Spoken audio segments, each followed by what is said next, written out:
rain, saved by the pain, ain't but a thing. Nobody says I'm gon' need something else to burn. Daddy and I got nowhere to turn. I'm about to be jumping to serve. I'm not in the mix, but don't act like you ain't heard. I passed to you word. Well, work for what I heard. My peace can't get stirred. My mind's still on dreams. Soon as my eyes roll open, come good tokens. I've been training myself to add cheese to the picture. Smile go far, self-grace is worth a million. My outlook changed a bit, came a little up. By the time they want the price, the name that went up. Still got work to do, I'm trying daily. Cause don't end up and leave, but I can take it. By now all my demons know I'm praying. By now all my haters know I'm staying. Stack it, flip it, yeah, you know the plan. Feel like I been gave another chance. And it ain't wasted on gambles. Cause I knew I would be this 5 cents in Pampers. They say that he won't put that on, you can't handle. So I just see a few more ships on my mantle. Nobody says I'm gon' need something else to burn. Daddy and I got nowhere to turn. Nobody be jumping the curve. I'm not in the mix, but don't act like you ain't heard. I passed to you word. Well, work for what I heard. My peace can't get stirred. Cause I trained myself to find the center on nights. I went no heated winter. Introspection peace when you let nothing out with inner ease. When you go without for dinner. And I wasn't even a teen yet. I learned that from my jeans stretch. I moderate not more cause I'm eating. Yes, I tolerate lactose with the cheese in. The pace is present, live in the future now, can't waste a second. Gotta eat beast when I lack protein. Clean drip, it don't even need chlorine. Stem from the dirt and your knees folks green. I can teach them best, it ain't no situation you can't finesse. Keep your head high, learn what you worth for taste. Serve 24 until you in your round of rest. Now thanks for eating Southern Cafe, here's the check.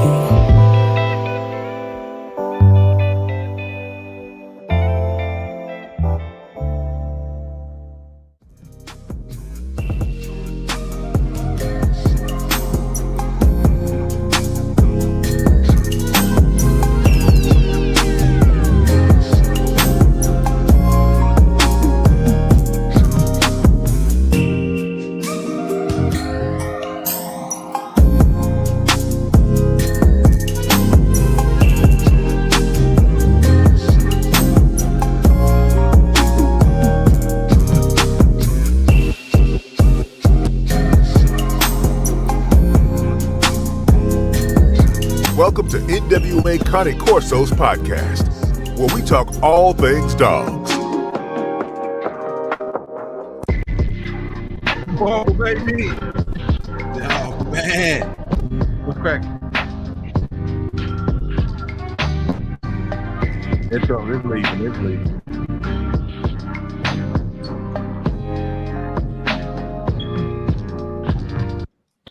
Here we go. Gentlemen. Yo. What's going on? Hey, what's going on, brothers? Nothing much. Man, hold up, man. Wait a minute, man. What a dog, man. Now, what's up, dog, man? What's up, dog, man? Come on now. Talk to me, man. Yes, what's up with y'all? What's up with y'all? We Everything. Here. Come on now, wake up now. Let's get this going. It's 7:30. Y'all ready? Right. Yeah. Right. Let's run it up, man. What's happening? Nothing much. Another collab. A major collab. I don't know how we did this. I don't know how we pulled this one off. Oh, man, you know it had to happen. It's just a matter of time. For the first time in history, if y'all don't know what's going on, we got over 100 years of dog experience, 30, 40 different dogs of different kinds of dogs at any given time. This is a dog man main event. You know what's going on right now. Y'all know what's going on. This is a dog man main event. And if you don't know, we got all of these different experiences to come from, to speak to. That's what's happening right now at 7:30. This is the first time in history this has ever been able to happen. All over the country. We coming in from all over the country checking in. You ain't know what's going on. That's what's happening right now. Right. Yep. I couldn't have said it no better. Yep. Well, this is a collab. Me and Jordan been doing shows all week, putting panels together and putting the best we can together. So it's been all week. He still want to do some more shows. I was scrambling trying to I'm running out of time too. So, but man, we got, of course, Jordan. of Exotic Boy was here. We got Hecka, Force Multiplier here. This is YouTube channel. We got brother Myzon K9 in here. Jihad Muhammad. He doesn't frequent the show many times. Yes, And of sir. course, y'all know Lamont from La Potenza. He's frequent the show many a times. We all here at one spot, one time. Can you believe it? For the first time in history. Man. All the moon, stars, and quasars align properly. Yeah, so if you got questions, y'all can chime in, hit us up in the chat, in the comments, put your questions in there. You know, we got a whole bunch of stuff to talk about. We're going to really be breaking it down. We're going to get into this deep. We're going to dive deep. We're going to have some really tough, we're going to talk about some stuff. Oh, yeah. Absolutely. Yep. Function and the standard. We're going to get everybody's thoughts on that. But can we start, Hecka, can you just tell everybody just a little brief history on you? Yeah, man. So, first of all, peace and prosperity to everyone. For the folks that don't know me, I'm Brandon Hecka. You know, some people know me as Brandon. Some people know me as Hecka. The Force Multiplier is all of my social medias. So you could definitely go check me out on any platform. You can find me. But yeah, man, I'm probably out of everybody here, I probably have the least amount of tenure in the dog world. But you know, I was fortunate enough to train with, you know, someone that is world renowned. You know, Gypsy Stratton is my teacher. You know, rest in peace to Gypsy Stratton. So I believe just by being able to be trained by someone of his caliber has expedited my, I guess you can say, wisdom in the dog world. So although I'm new to a lot of people, my information that I received is years ahead of my time in the game. Gotcha. Jihad, y'all know him. This subject was crucial because Jihad does a lot of showing. He's been kicking butt in the Rottweiler world. Tell him a little bit, brother. Okay, my name is Brother Jihad Muhammad. I've been breeding the Rottweiler and the Connie Corso for over a decade consistently. My company went basically official in 2020. And at that time, I kind of really gave an assessment of where we were at and where I was at mentally as far as these breeds. And I had the opportunity to attend some secret shows. And it just really opened up my mind the way I think in terms of what I thought I knew about both the Rottweiler and the Connie Corso. So I have 10 years of breeding. I've been dealing with these dogs, this two particular breeds for 10 years. And I always maintain the spirit of a student because I run into brothers who are brilliant like you all that I can always learn from. And I leave with a new and a fresh spirit and a fresh perspective. So I'm here as a student to give what I have to give and to get what I have to get. That's what's up. Then we got, Peace, bro. Yes. We got Old Faithful here. Lamont La Potenza, 27 years in. It was crucial to have him on this show because we talked about function, and he's one of the few I've seen that has dogs that work, and he done showed them. So that's unique within itself. Lamont, tell him a little bit about yourself, brother. Well, I'm gonna correct you because March made 28 years. 28. No, I'm just kidding. But yeah, man, I was just blessed to be able to grow up the way that I grew up. Goosebumps on my own, you know, because I got a chance to talk to him a few times, and just those 15, 20, 30 minutes of conversation, you just realize you didn't know everything that you thought you knew. You know, he brought something to you every time that I talked to him that was like, wow. So I can only imagine the knowledge that he was exposed to by dealing with him every day, daily or weekly or whatever it may have been.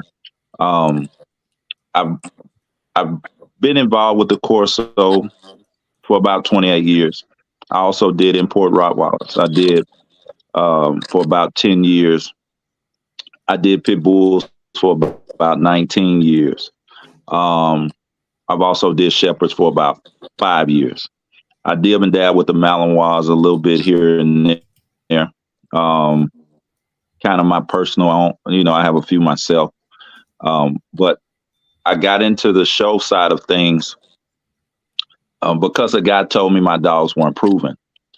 And I ran circles around him in the performance side of things. We did some fast cat and some, obedient stuff. Well, he told me my dogs weren't proven. I said, "What do you mean?" He said, "Well, you don't do anything in the show, in the conformation." I said, "Well, that's not our world." And what I was implying was, you didn't see many blacks at that time in the show ring. What we had to do at that time, whether people want to hear it or not, we had to put our dogs in white handlers' hands, and they had to show our dogs in order for our dogs to have a fair shake. Not my way of doing things. That's just the way that it was. And I asked him, I said, "So you telling me because I don't show confirmation that my dogs aren't proven?" He said, "Exactly." I said, "Well, when the next show you going? What's the next show you going to?" He told me. So I said, "Well, I tell you what, I'm gonna take 3, and at least you'll finish 4th." Oh, and he didn't like that because he had a grand champion. So I took me, my daughter, and my partner, and I took 3 dogs. And there were 2 shows on Friday, there was 2 shows on Saturday, and there were 2 shows on Sunday. He finished 4th on both shows on Friday. He finished 4th on both shows on Saturday. And I called him Saturday morning because I'm petted like that. And I said, "Well, where you at? We finna show." He said, "They don't know dogs." So it was something that I was able to do with my daughters. My daughter, she was the #1 junior handler in the country for about 3 or 4 years straight. So that gave me the experience on the show side of things. I had some great teachers that worked with me and her that taught us the things that I had no clue about. But one thing that I did know, and I'm glad this subject is coming up, is I have several friends that do a lot of protection work. And unfortunately, their dogs don't have the confirmation that they should to get the full ability of the work side that they could get. So I think a show like this, especially with the knowledge that's on this panel, can be a benefit that they don't have to, they couldn't buy. You can't buy the knowledge that's on this panel today when it comes to the working, confirmation, breeding, whatever it may be, all aspects of the dogs. But to see functionality and to get the most out of it, that dog needs to be solid in its conformation. It needs to have strong hips. It needs to have strong, wide chest, powerful in its movements. And we've been shown that if he'll bite and he'll work, that's all it needs to be. I don't necessarily agree with that per se, because an unhealthy dog can't work the way it needs to. If it has some things about it that aren't sound when it comes to their conformation. They definitely need the mind. They got the. Right. Go ahead, bro. Okay, yeah, we got to get on. Jihad, did you introduce yourself? Let me introduce myself. Did you introduce yourself yet? Yes, sir. Talk to me. Yeah, you're getting a little long-winded there. Hold on, we got to make sure everybody get the introduction in. Okay, hold on 1 second. Hold that thought right there. Go ahead, Jihad.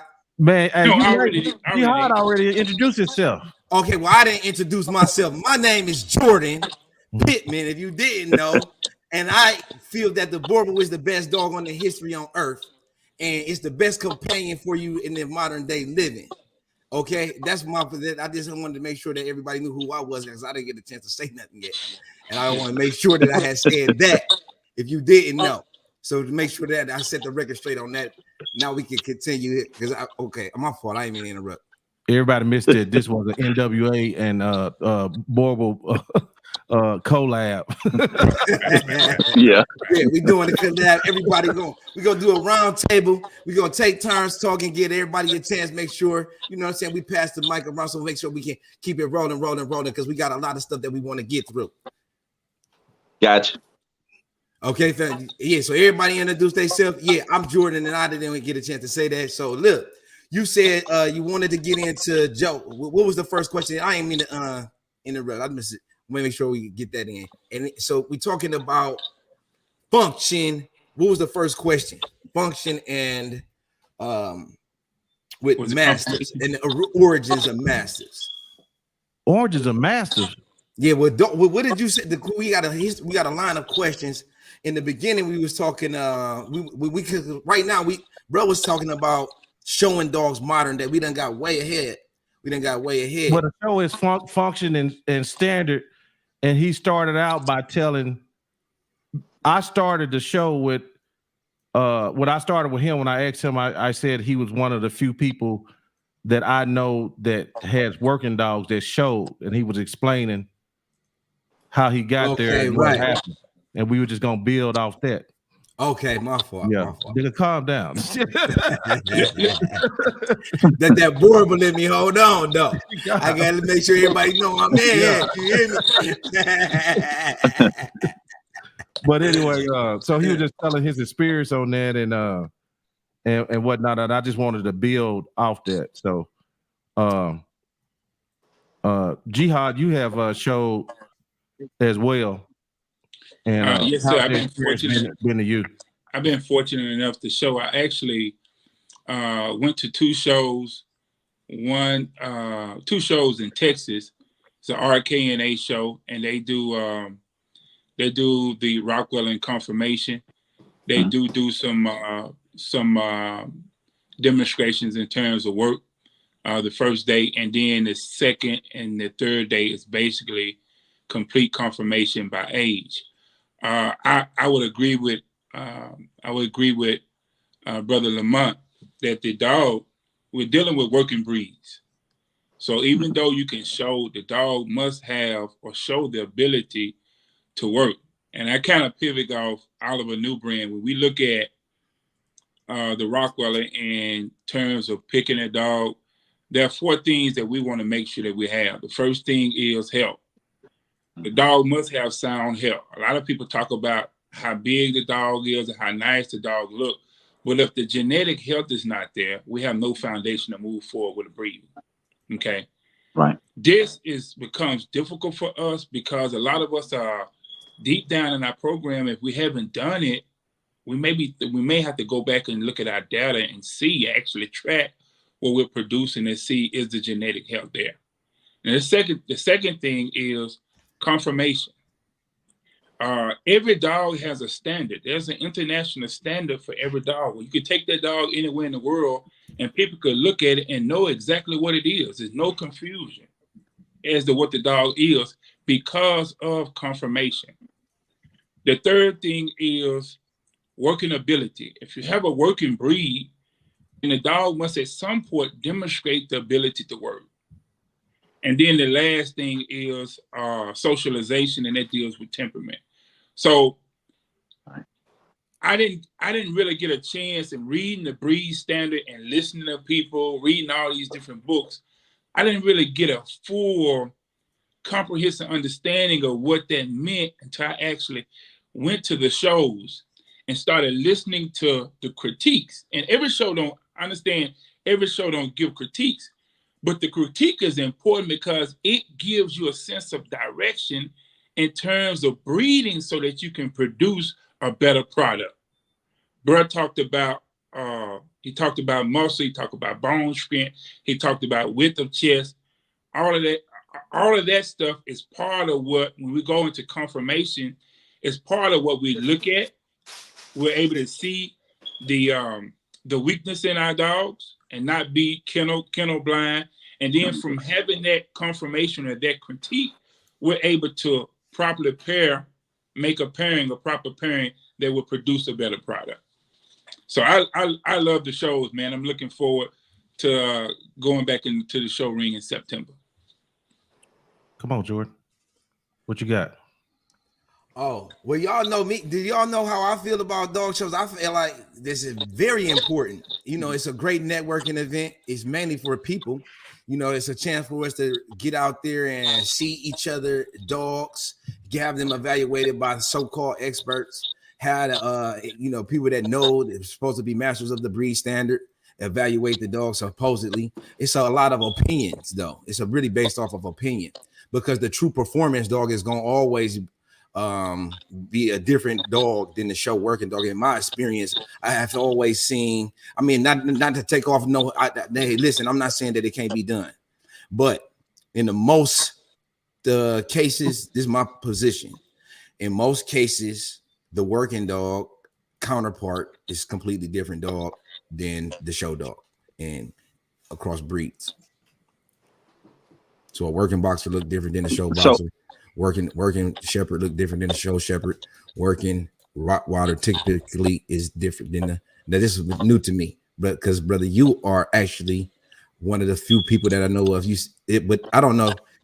Is your dog? Do you run a working dog Rottweiler line, or do you run a show right? Like is it the same thing, or is there two different? In the show ring, we are looking. One of the things that must be looked at is working ability. If the dog does not show a willingness to work, it don't make no difference how good it looks. If it does not show a willingness to work, then it's no good. So we believe that the working breed that enters the show should be able to do what? To show and to work.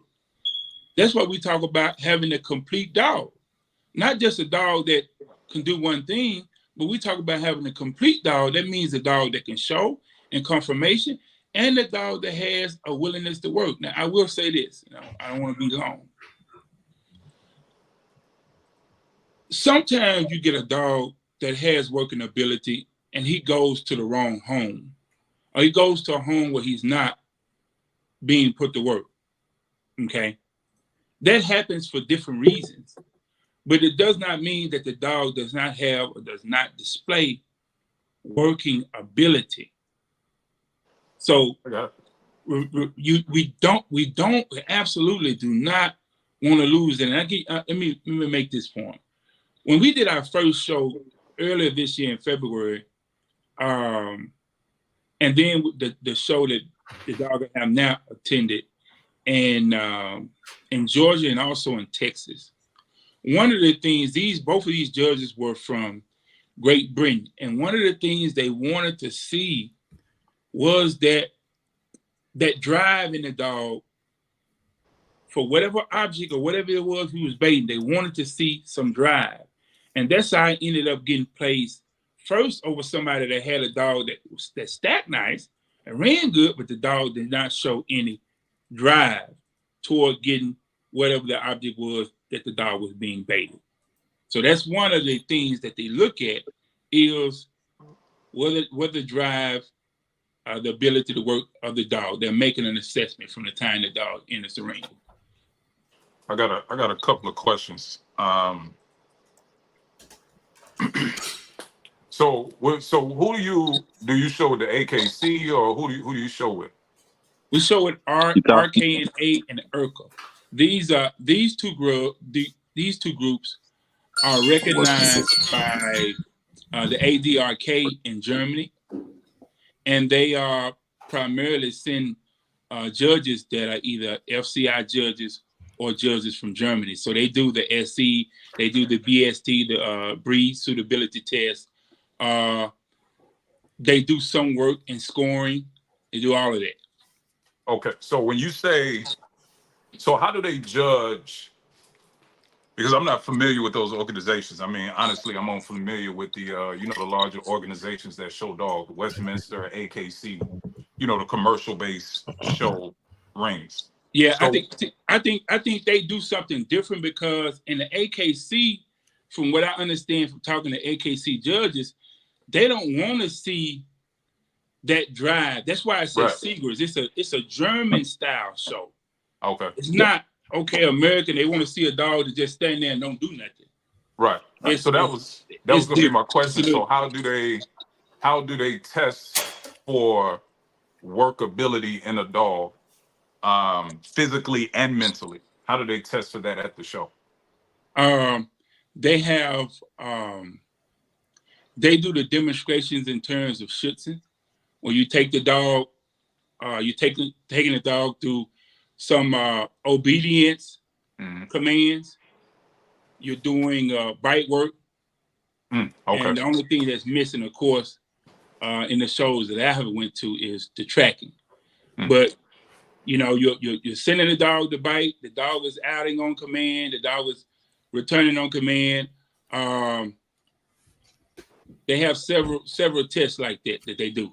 Okay. And the test is different levels of the test. The test intensifies when a dog passes one level, they could go to another level. It's more commands, more obstacles. Even when they do the BSE, which is the breed suitability test, they're basically testing, they do conformation, and then they're testing the temperament with the gun, with the crowd. It's the gun, it's the crowd, it's the confirmation in terms of actually getting a full documentation with scales. And for instance, like when we talk about confirmation in terms of skull to muzzle ratio, when you're not doing a BS, they're looking at that dog and they're making what you said a judgment, and they could be off. But then they got a tool when you do the BST, right? So they're gonna put this tool on there and they're gonna get the actual numbers. So there ain't no guessing and ain't no this or that. They're gonna get the numbers. They're gonna put that dog on the scale, they'll get the weight. They're gonna get the height of that dog. They're gonna turn around and they're gonna pull their eye chart out, and they're gonna get the accurate information with people standing right there. And there's an opportunity now. I've seen particularly there's a lady that I won't call her name, but she'll even challenge a judge. If a judge is wrong in his judgment, that judge can be challenged, okay? And it can be appealed. So let me ask you this. So in you said it could be appealed. That it could be, the judge can be challenged. Oh, appealed. Yeah. Appealed. Okay. Yeah. So let me ask you this. In the world where, everybody, their claim to fame is big dog, right? That's what they sell dogs off of now. The dog, if it ain't 100 pounds by 6 months, then, it ain't a Corso, it ain't a Rottweiler, right? So color, based color, off and color as well, of course, of course, color. So based on your experience as far as the, I guess, original standard of the Rottweiler and the Corso, and then I asked Brother Lamont about the Corso as well, as far as your take on it. What is the sweet spot for a male Corso, right, as far as height and weight? And what's the sweet spot for a male Rottweiler as far as height and weight? It depends on what you're using it for, and that's one of the. I'll speak in a real general term. Right. Okay. From what I understand, both the Rottweiler and the Cane Corso is a medium to large size, robust breed dog. I think that when you get over 6 to 8 centimeters for a male, depending on weight, you can be overdone or you could be pushing it. Remember, with the Rottweiler, that we're looking for 3 things in one dog. We're looking for strength, we're looking for agility, and we're looking for endurance. So when we go overweight, we may be able to maintain strength, and we may lose agility or endurance. Anytime there's a certain weight for a dog, and we go over that weight, we risk something. We lose something. Okay, that's why a lot of people saying they want big dogs, big dogs, big dogs. But when I look at the big dogs, they ain't moving. And when I look at the big dogs that people boast about, I'm seeing hip and elbow problems. I got a veterinary mentor that before she even do the x-ray, she can see the dog in movement. And for these massive breeds that we just want to go big, big, big because we following the client and we chasing a dollar, I don't think it's good. I personally don't think it's good. Let me close by saying this. I had a female out of German lines, both sides, mother and father, Sunset. Very big dog. Everybody wanted puppies off of her. And I had people that wanted to buy her. She was big. And when I started to get into the show and find out what was going on with that dog, I didn't breed the dog. I did not sell the dog. I gave the dog away. Because the Rottweiler should not have loose skin in the face. That's a massive. That skin is supposed to be tight. The feet, the Corso is allowed to have what we call cat feet. The Rottweiler is not. So when people say they want big, they don't understand the novice person that's not studying or who really don't have a zeal for the breed. They don't understand what should be there and what shouldn't be there. And they will move in accord to where the money is. If I sell a dog today, it's okay. If I don't never sell another dog, I'm going to eat. So I don't have to destroy the breed chasing a dog. As I educate myself more about both breeds, you see me moving closer to what the standard is versus chasing a dog. So I think the answer to your question, if I take a second to do it, you asked about the weight. Yeah. It boils down to kind of what you're doing with the dog. What the standard says is that male should be between 115-ish to 135-ish, somewhere around there, give or And take a little bit. Is that It's for for the the Rottweiler? Corso. For Yeah, it's for the Corso. 110 to 140. I for- thought it was 110 to 140. Or something like that. So this is the thing about the standard. I think it might have maxed out to 110. I can tell you real quick though. I'll look it up. So this, you got to understand, the standard changes. It doesn't always stay the same. And that's why I wanted to get to. It's a floating standard. I'm glad you said Yeah. that. So one of the things I've seen is the standard changes depending on who the parent company is, like the CCA and those kind of things. And what you see is those standards change depending on who has certain dogs. If their dogs are heavier, you'll see that standard change to a heavier standard. If their dogs are boxier, you'll see the standard change in the head. Those kind of things. So when you ask for the standard, we might need to look up the standard of today, because the standard 15 years ago was different. The standard 30 years ago was different. Do you see what I mean? Yeah, I know it fluctuates. So when it comes to what I like to see from a dog, and this is me, I like to see my males, and Joe will tell you, it's a lot of people will say my dogs are too small. I like to see my males between 100 to maybe 130. That's about where I like to see them. Most people are going to say 110 to 140, like he just said. Okay. Because that's what you see more of now. Well, 20 years ago, you didn't. Okay. Right. You seen a male that was 105, 110, 115-ish. Now you see females that are 150, 140. That's never been the case. Okay.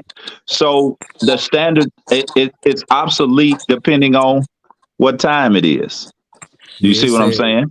It don't say no exact weight. It took the weight. It says around 100 pounds though. Now, did you see what I mean? Right. It used to have a specific weight when it came to the standard. Yep.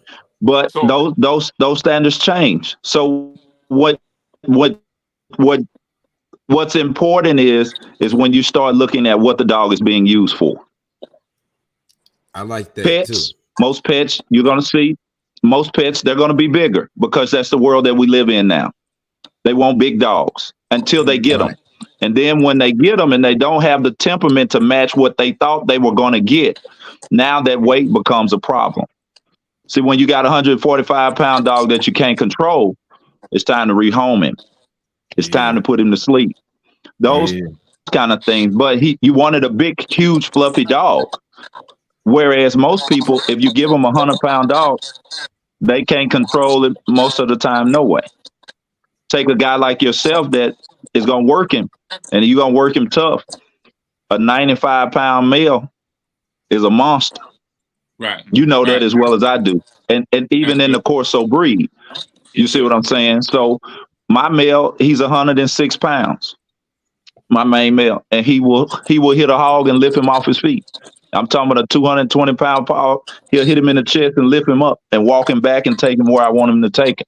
And he's 7 years old, almost 8, to this day. So I know the function. I know the functionality. I know the functionality that I require when it comes to my dogs and my breeding program. What they do with them somewhere else, hey, I can't control that. But I try to stay true to what I knew the Corso to be when I started, with the people that taught me. But even some of the people that have taught me, they went away from what we once did because they conform to what the market called for. You know, they wanted big dogs. They want the color because that's what sells. So because we all have different standards that we stand on. You know, we all have principles that we won't, go away from. So unfortunately, I can't give you a specific when it comes to male or female, except for my opinion, because the standard changes, from time to time. Well, I wanted to say something about to Brother Jihad. I think that it's really commendable with the way that they do the evaluations and the measurements and keep accurate data with in the German systems and do some form of obedience to quantify and measure and make sure that they're keeping those traits intact. Because I had a question for you. I was going to ask you, like when you talk about in terms of preservation, is it from a historical standpoint? Because the Rottweiler was bred to do, a certain specific job, but the modern times call for a dog to do different things. So I'm glad that you brought up, and I think that it's a lot to be learned from American systems. Some things that we should be doing over here in terms of like every dog for breed suitability testing. We should that should be mandated in breeding programs. Your dog you should be able to say, well, because my dog is able to accomplish certain things before it's bred, mandatory to the breed. What are you preserving? And before you move on to the next generation. So I'm glad that it came up. I think that this is really what this is all about. These unique perspectives, because that is a different type of system. Right. But the genie's out the bottle. Unfortunately, the genie's out the bottle, and you have so many that will never follow a standard or quality or those things, because at the end of the day, you have more chasing the dollar than you have more that have a mindset of preservation. And that's unfortunate, but how do you put that genie back in the bottle? I think, unfortunately, you can't. Well, so you have to have platforms like this that can and try to save a few, Right. Yeah, most definitely, for sure, all the way. And here's something. I think it was who said something about the difference in terms of going to shows, that it was something that was not for us. Who said that? I think it was it. Bingo. Okay. Brother Monk made a excellent point. There's been a time where we have always had to get somebody else's garbage. Right. Okay. There was a time when we did not go to shows.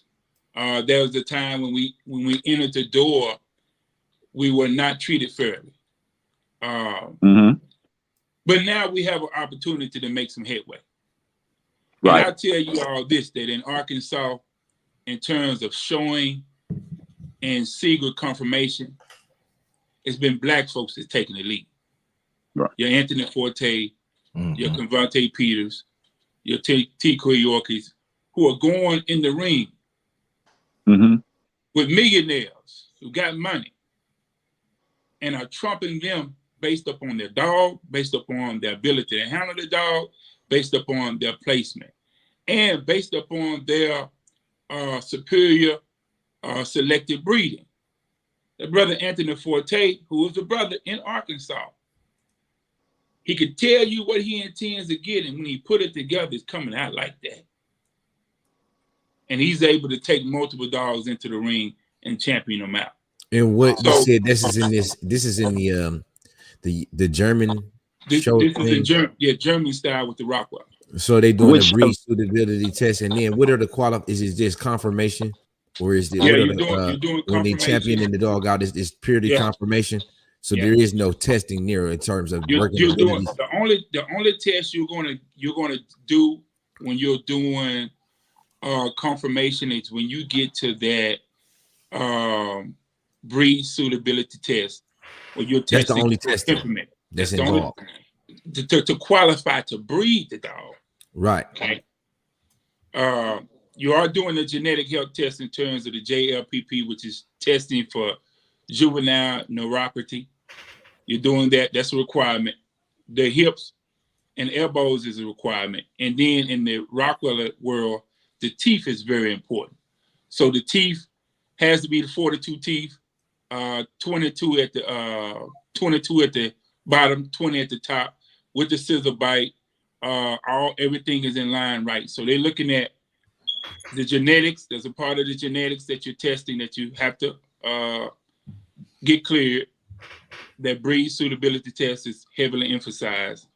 And then, of course, confirmation. So there's 3. And then to be a junior champion, you're not having to do the genetic health test until you go into the adult champion. So and that's 3 points, and then again 5 points to be an adult champion. One of the main reasons that the way the shows are operated that you're doing, that makes it a fair scale. I don't care what color you are, I don't care what gender you are, is the performance side of things. The dog can do it or it can't. That is where in history we always made it you couldn't pay somebody to do it for you. And that's where the performance side of things always made it fair. And that's why I always gravitated to that, because I didn't care what your pocket said. I cared about if I knew my dog was better and he worked better. So doing the AKC, you asked about the AKC and those kind of things. I can tell you it's still very, very political. Very political. What's showing right now in AKC is trash. I think, Mr. Jihad, you done been to a couple of them and you've seen it.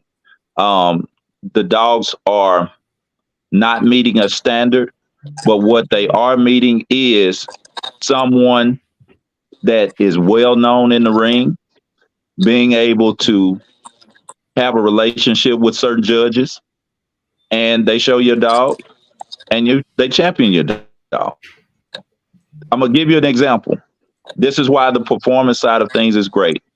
I've had several dogs that were not under my name. I purposely didn't put them under my kennel name. And they were shown by people of different color. They championed those same dogs, okay? I took the same dog after it was championed in the ring and didn't place. Damn, yeah. So that was the past. Has it changed? To a certain extent, but it's still the same political side of things when it comes to certain organizations. Do you think more so now that people try to pick the right handler to get their dog? It helps. Yeah, it helps.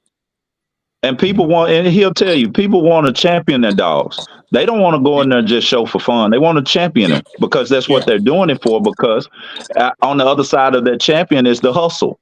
Now you're buying puppies from a champion dog.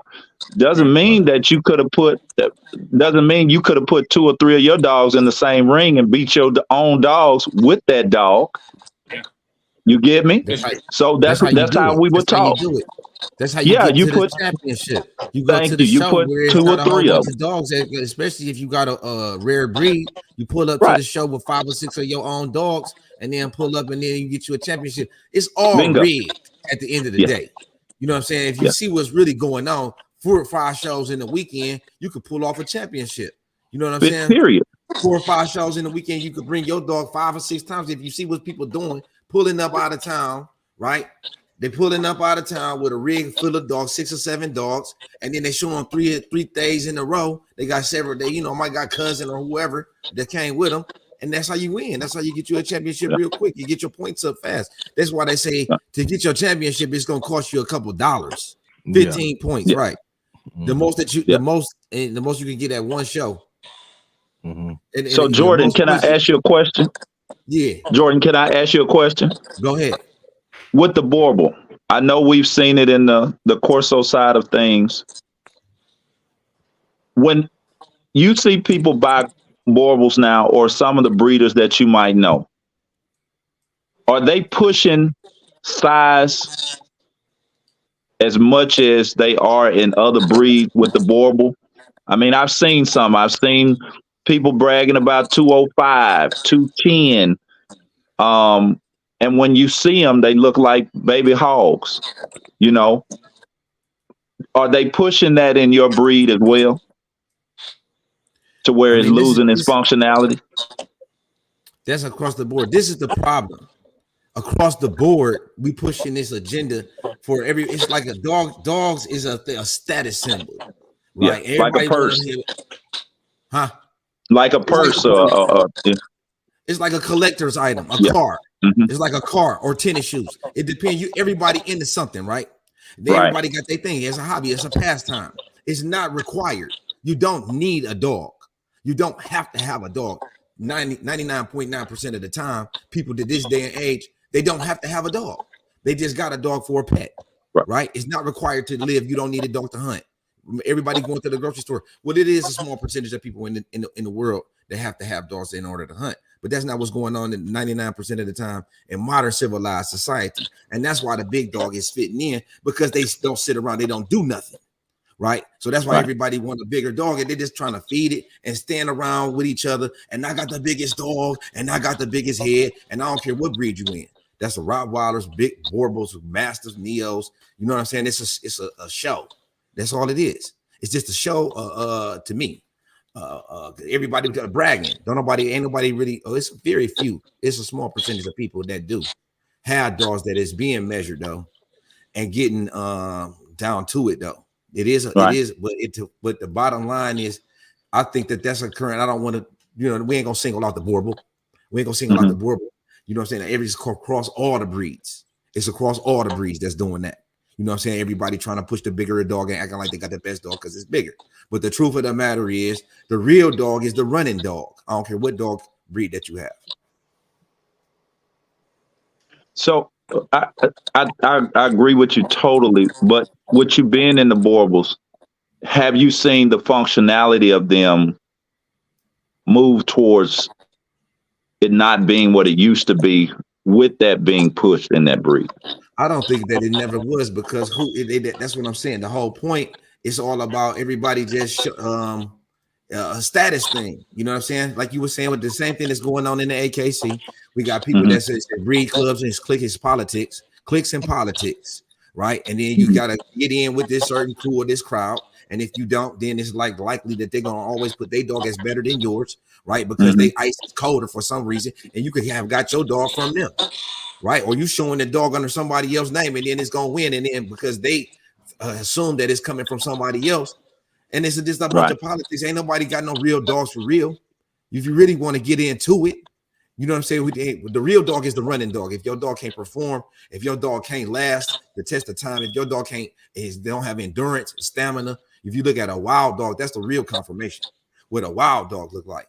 If somebody else said that, I ain't the first one that said that, but you go to Mother Nature and you look at the coyote and the wolf, right? Those are the dogs. That's the selection that we need to be looking at in terms of confirmation. If it ain't built like that, then it ain't built to survive. People making all these accommodations for these dogs. These dogs is pets. Can I want to ask a A question. week, rather. That's what I meant to say. I want to ask a question.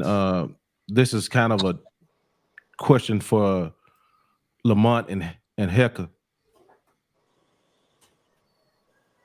And it's a temperament question, especially for you, Hecka, because you deal with some pretty rough dogs. Could you take your dog to a show if you really wanted to, Hecka? Or do you for it's like, should a dog be on the control? Like, you gonna do what I tell you. I don't care if you're a killer or not. You gonna do what I say.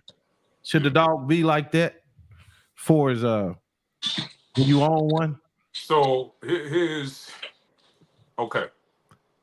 Yes and no. Let me expound a little bit more. As being around other dogs. Now I ain't gonna say show. If you came into a room of dogs, should your dog be under control? Shouldn't be trying to attack anything without you telling it. Yes. I believe absolutely. so. Yes. Yeah, absolutely. Yeah, that's a balanced dog for me. Right. That's in tune with the owner. Absolutely. The dog shouldn't be acting up unless I say it's okay. Yeah.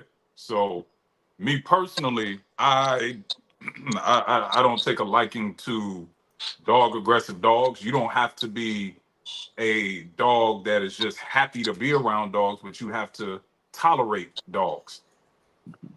Because I just come in contact with too many dogs to be dealing with a aggressive dog. So, but to answer your question, yes, I do believe that a good dog should be able to function wherever you take it, especially, with proper obedience.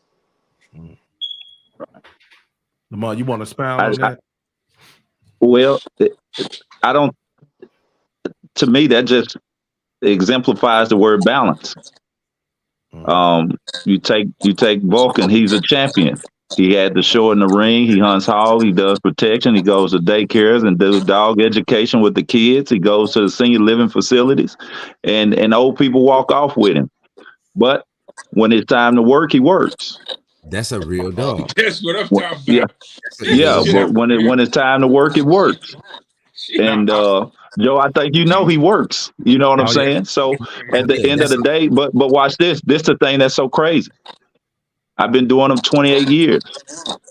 I ain't had but a few that I can put in that category that can check all those boxes. That's what I was just getting ready honest. to say. I'm honest. When it comes to a complete dog, you don't have them every litter. No, you ain't gonna have. You don't have them every 2 litters. No, you ain't. When you grab a hold of them, you hold on to them, and not only that, what I do love about it is this: he produces what he is.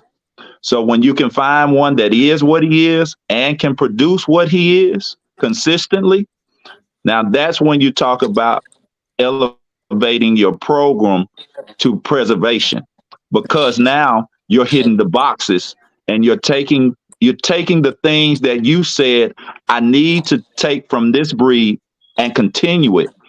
Whereas I didn't take a male that was less superior, but he looked great. He had thick hips. He had correct head, but his temperament was weak and he was skittish and those kind of things. So I take him and I breed him selectively to certain things because I'm trying to preserve exactly what he is. And I can tell you, I don't hit the mark every time. It's hard to find that complete dog because that's real. That's real. Most homes can't function or build a complete dog because they're not going to do the things to actually see if he is a complete dog. When you talk about protection, you got to go do protection work. When you talk about temperament in a school, you got to go to the school. You can't say, oh, he's good with my kids. He loves my niece. Right. Because that does not exemplify him truly checking the boxes of can he be tolerable of other dogs? But your mama bring a Shih Tzu over and that kind of stuff. So what my guy said was spot on. I do come into contact with too many dogs to have dogs aggressive. Joe will tell you I have 3 females that run my property. I do a lot of behavior modification. So when you bring me that Borble that's acting a fool and he nipping and he biting at people, and now I got to get his temperament right. I got 3 females that when he get out that car, they gonna let him know I run with bad bitches. Oh yeah. Hey, I And go down there. I go down there doing breeding with him. I tell my dog, "Welcome to the penitentiary, boy." Because what? yeah, but watch this though. You can come with your dog. You can come with that same dog and and your child and them same 3 gonna walk off with your baby. And she gonna play with them and love on them like they grew up with her. They just have a temperament that you can't buy, man. And those are the things that as breeders, because I know some of us on here are breeders as well. You got to have some pride in what you do. You can't just go with what's the norm. You know what I mean? It's different for like him. He deals with some hard dogs, all the time. And it takes a different kind of temperament, a different kind of mentality than most. You know what you said make me kind of reflect on some of these judges that have been around for 40 years have only bred 10, 12, 13 litters in 40 years because of what brother just said, that they are not just breeding just to say I bred. They're looking for specific dogs to breed with. And the critique, as we was talking about the critique, there are certain dogs that have the genetic health testing on file and the critiques on file, the video movement, all of this stuff. And their sperm has been preserved 5, 10, 15 years, just waiting on the right female to take it to. So, what you said is extremely important when it comes down to breeding, making sure that that you take what you have that's great and preserve and reproduce it. Yeah. So it's funny you said that. I have some sperm from a dog that was well known 20 years ago, maybe. Right? Yeah. I won't use it. You know why I won't use it? The reason I won't use it, honestly, I feel like I'm gonna be going backwards. See, because since him, there's been some improvements in that line. And yes, he was a really good dog back then. But I've seen a lot of things because I don't get kennel blind. You get me? Right. Every dog I got 55 or 60 Corsos. Right now? I can see it. Yeah, I can see it. I got a lot of dog food bill. I got a hell of a dog food bill. So I can see little things in each one of them that need some improvement, right? And because I'm honest with myself. But I was asked by the guy that I got it, why you won't use it and bring it into this one or bring it into that one. And to be honest with you, I feel like I would be going backwards because I've made improvements from him 20 years ago. So why would I take 20-year-old problems and bring them back in for me to start over fixing them again? You're right. Would you let somebody else buy that semen from you? Absolutely. You know why? Because if they want to go backwards, that's fine with me. But it may be going forward for them, though. It definitely will be going forward for them because you have so many of the lines now. They don't have what he had 20 years ago. You see what I'm saying? So actually, I've seen the guy who had it. He's been selling the semen to other people and not using it himself. You know why? Because me and him had the same conversation. And I think it's something clicked in him that said, hell, I'm 20 years past that as well. Why would I bring it back in? You get me? So it's a lot of things to this dog game. It's a lot of things to this dog game. And until we're able to actually be totally honest with each other on all aspects of it, whether it's performance, conformation, breeding, training, or whatever it may be, you'll just keep having people sit back and keep secrets. And see, I've been based up. I've always carried myself like this because a white guy that was a pastor that I was really close with, he made me promise one thing. He would teach me the business of dogs as long as If I needed to teach it, if another black man needed to learn it, I teach it to him for free. He made me promise to teach a black man. I said, well, my question would say, why did you say a black man? He said, because they always want to keep y'all as buyers. I said, damn. He said, because if y'all get, that's what he told me. Now this is, and he ended up being a really, really close friend of mine. He said, they always want to keep y'all as buyers. He said, and you'll never get a chance to truly do dogs the way you can if you don't know the business of dogs. Right. Me, I'm the kind of man that says, teach me. But he made me make that promise. So it's not only do I teach black men, I teach men of all colors, races, or whatever it may be. But I specifically teach a guy that looks like me. Right. Right. I teach him so he doesn't make critical mistakes that's going to cost him pocket-wise, that's going to cause other families to have issues as well, because if we make a mistake as a breeder, it's going into somebody else's home and it's causing them as well. So that's why I take the pride in what I do when it comes to breeding. Is I don't want to send a headache to a family, because you said it first, Jordan. You signed, they humanize their dogs and they become a family member.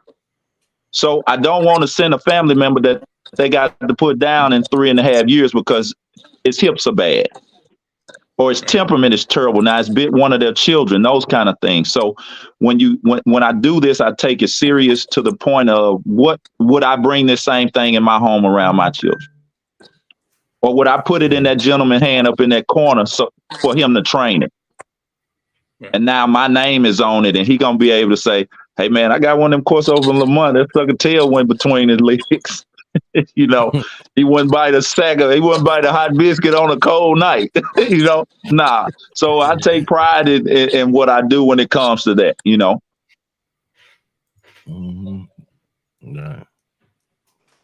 What you got, Jordan?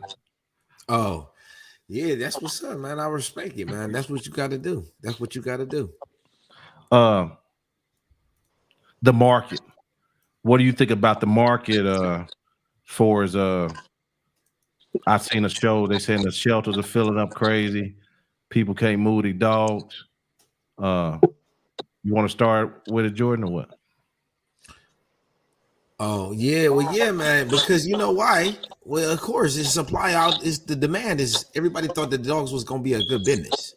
Everybody thought that the dog is a great investment. Dogs ain't a business. COVID. No, dogs ain't no business. Dogs are something that it's a hobby, and you get when you sell a litter or something, that's a windfall. That's something extra. That's just to cut down on what you already was spending on your dog food. You know what I'm saying, to get some of your money back. But you know the problem is that it's simple mathematics, supply and demand. I be saying this all the time. Everybody should, if you want to make some money, go get you a lawnmower and cut some grass. Go get you, if you're trying to spend $2,000. You know what I'm saying? Get you a backpack blower, a lawnmower, and a trimmer, and go get busy. You know what I'm saying? Walk behind, push behind if you got to, but or a pickup truck or something else. You know what I'm saying? But see, the true dog enthusiast is preserving. You feel me? Is the dogs? It happened before. It comes in, it goes these waves, right? And is the sad thing about it though? A lot of dogs getting ready to get put down. What you think, Heck? Say that again. So, what you think about that? The market. Well, to be honest with you, man, that's part of the reason why I've decided recently to slow down dramatically on my breeding endeavors. Right. Because a couple of reasons. I really want to hone in and focus on what's going to separate me from everybody else that's breeding Corsos and Rottweilers. You know what I mean? It's a lot, it's a lot of people out there that got dogs that call themselves breeders, but they just got dogs. You know what I'm saying? So I really want to sit down and figure out when I have a litter of dogs, what's going to bring people to me compared to the dude on the street that just got dogs that claim he got, Serbian bloodlines and German bloodlines, right? What's going to make And them got a want to hell of an pay? Instagram. Right. What's going to make them want to pay me $1,000, $1,500, $2,000 more for my dog when they can go get that dog for $500? Mhm. So, I've to answer your question, it is unfortunate, man, because when you really love dogs and you understand the purpose of the dog, and you see so many people just selling a breed, right? They're not selling the purpose of the dog. It kind of, I know it taints me a little bit. You know what I mean? So that's kind of where I stand on it, man. Jihad, what you think, bro? Well, I think, somebody said it, COVID, a lot of people are at home. They're not going to work. I think one major company, just 60,000 workers voted to stay at home and work from home rather than go in the office. And that company was saying, well, if you all come to the office, we're going to give you the opportunity for pay raises and for promotions. And if you stay at home and work, you won't have the opportunity. And over 60,000 of those workers opted to stay at home. During COVID, the dog market really exploded. And now what we are dealing with is the residual effect of COVID just ended. The dogs that people bought during COVID are breeding age. And people were counting our pockets, not knowing everything that was going on behind the scene, and they hopped in head first. I got a call the other night, man, to go to a home of a brother that's a truck driver. And what I thought was a prolapsed uterus from the picture ended up being a stuck puppy. And this brother absolutely refused to take the dog to the vet because he didn't want to pay that $1,200 start out emergency vet fee. And he allowed that dog to suffer and to die. So that's the environment we're in. I have put a lot of money into my kennel in terms of moving and getting dogs that revamping my kennel with respect to the Rockefeller, a lot of money. And I love the breed. I'm going to do going more into showing. I'm not going anywhere. I'm gonna wait the wave out. And my thing is being on podcasts like this, education. See, I fought the way where we at now. I fought it on really the breeders, because many of us did not take up on the opportunity to educate the public. We were chasing money. Just to be honest with you. And I use the Rockwell as an example because before our brother Forte came on Facebook and started talking about genetic health testing and the importance of shows and talking about selective breeding, it wasn't nobody in Arkansas that I know of out of hundreds of breeders that were health testing or showing. So I think the market is what it is. It's like it is for a reason. And some of us who are here, we're going to weather the storm, These people are fly-by-night people, man. They're going to be here today.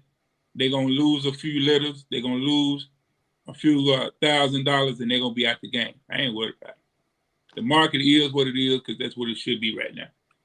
Hey, I got a question I saw in the comments. If I can bring it to the forefront. Mm-hmm. Let me see here. Who was it? Who was it that said it? Well, somebody said that if you breed quality, the dogs will sell. Yeah, I was gonna say that you're gonna sell those. I sell those all day. I still been selling those. Right. Well, okay. So my question is, does quality automatically equal paying customers? No, it doesn't. Not in the world, not in the atmosphere that we're in, because people are looking for deals. People still Yeah. pay for what they want, though. That you're absolutely right, but you can be next to yours, and you've done your homework, you've done extensive work behind it, and a joker can have baubles at Walmart in the parking lot, and if they $700, they're gonna buy them $700. The people that come to you are the ones that appreciate first. They appreciate the extra. They appreciate the extra work.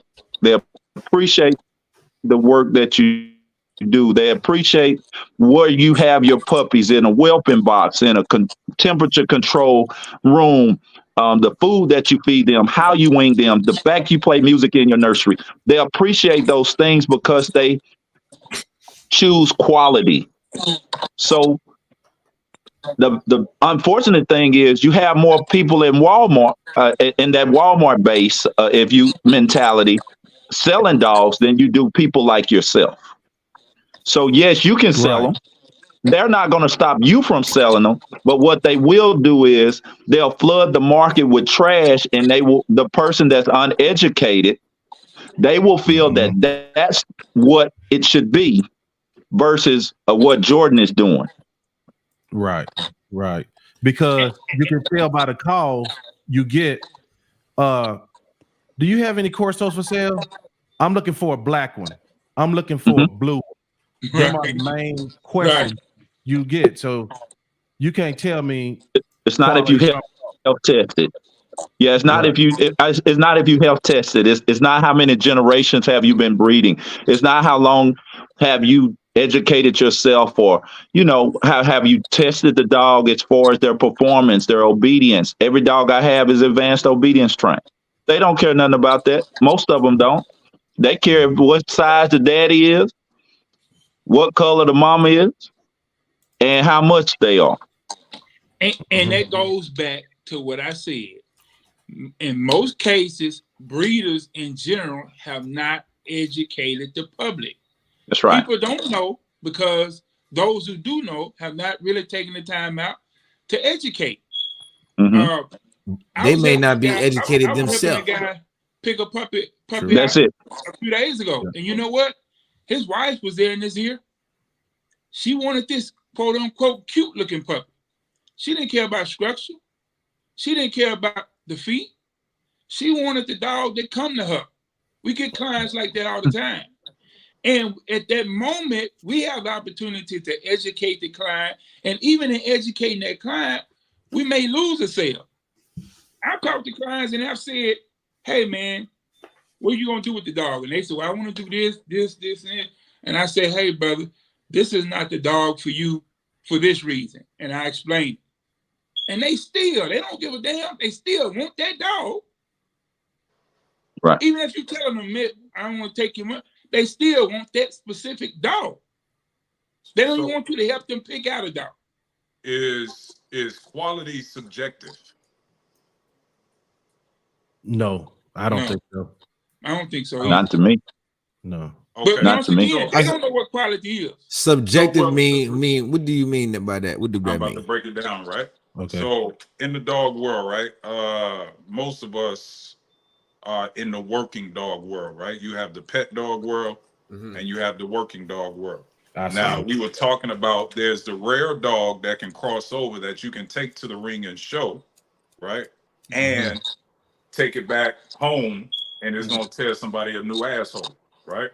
But we know most of them show dogs that look good, they ain't about shit if, shit hit the fan, right? They don't have a temperament for it. Right. Because they've been bred specifically, they've been softened specifically to show well in the ring, right? So which one is quality? The dog that shows well in the ring, but ain't worth okay, I get what you're saying. Yeah. Or the dog that may not show as well, but will save your life if necessary. Which one? I think both of them can. I think both of them can be categorized as quality. I don't think just because a Corso doesn't do protection work, I don't think you can't say it's not quality, because a family can benefit from that kind of dog. Every family doesn't need a Corso that has true Corso qualities.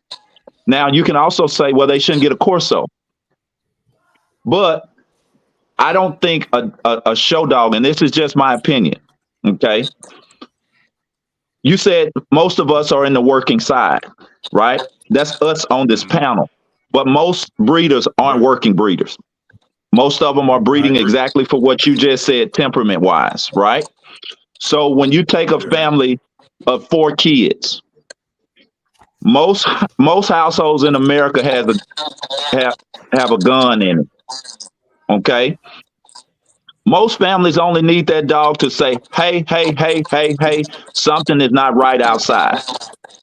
For them to put something in their hand to make it even on the inside. Every family does not need a dog that's going to eat your ass off. Right. Because their lifestyle does not support it. When you talk about a protection dog, heck, you do this all the time. A protection dog has to be put up when company comes over. A true one. It has to be put up. It's not allowed to me, that's a dog ain't no good. If you got to put him up, then he ain't no good. Well, it's depending on the purpose behind it, though. You see what I mean? I'm saying if it's a protection dog, if he's supposed to protect me and the family, right? And he got it put up, and I'm like, I'm transacting. See, if I'm transacting, my dog is out for business. It depends on the purpose, and it's not all one. You can't ball it all up in one thing. So no, I'm talking about specifically the protection dog, specifically a home protection dog. Yeah. So if I have a steel plant and my dogs are to protect my steel plants, no one else is going to deal with them but me. So when you come in my office, yes, I'm gonna put them up because when we close for the day, I let them loose and they do exactly what they're supposed to. So when I say that, I'm not saying just one specific reason. You see what I'm saying? Security. So when I would say that's a security dog. Exactly. So that's what I'm saying. Trying to say is, every protection dog can't be around everybody. Gypsy said that. Gypsy said he would put his dogs up. You don't. Yeah, see, a lot of old protection breeders, trainers, they will tell you firsthand when they have a protection dog, they put him up. You're not allowed to socialize. You're not allowed to do it because they just don't let it, because sometimes that dog reacts to people in certain ways, whereas you might walk up to me and say, hey, boy, what's up? If that protection dog sees certain movements with your body, guess what it's going to do?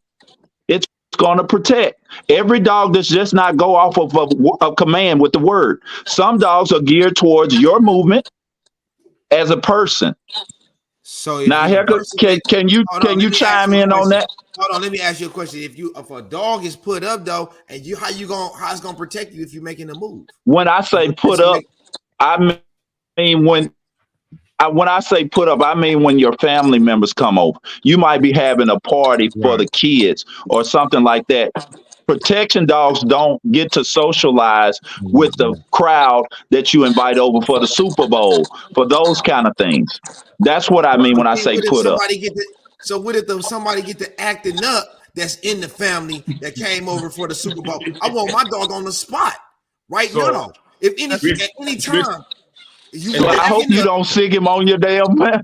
I hope you don't sick him on your damn family member. I hope you can talk it out.